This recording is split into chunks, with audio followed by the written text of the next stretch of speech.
Sur l'invitation du Conseil économique et social, la délégation des experts de Bitcoin est arrivée à l'aéroport international Bangui Poko à 9h30 à bord d'un vol spécial, puis a été accueillie par le bureau du Conseil économique et social, à sa tête son président Alfred Tainga Poloko. Celle-ci est à Bangui pour animer le vendredi prochain au palais de la CEMAC une conférence débat sur Bitcoin à l'intention de l'élite nationale et de la société civile, suivie d'une large communication sur la question à l'intention de la population.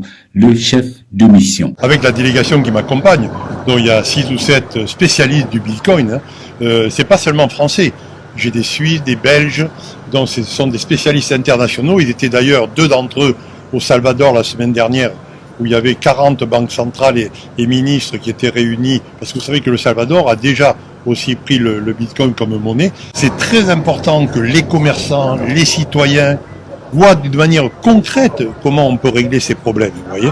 Et donc ce que nous aborderons, on peut le dire un peu avant, mais on va s'enrichir d'abord pendant 2 jours de tout ce qu'on aura entendu, mais ce qu'on voudra donner comme axe, c'est de dire, vous êtes un pays souverain, Centrafrique. Vous avez pris cette décision. On est là pour apporter des solutions techniques, concrètes, à ceux que vont poser les questions comme les commerçants, les sociétés, les citoyens.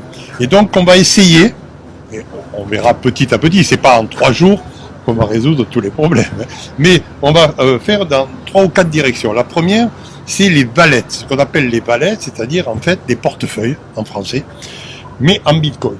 Et qu'on va installer auprès d'une quinzaine de commerçants pour leur faire voir que c'est finalement assez facile d'avoir des wallets en Bitcoin et comment on peut les échanger ici ou là.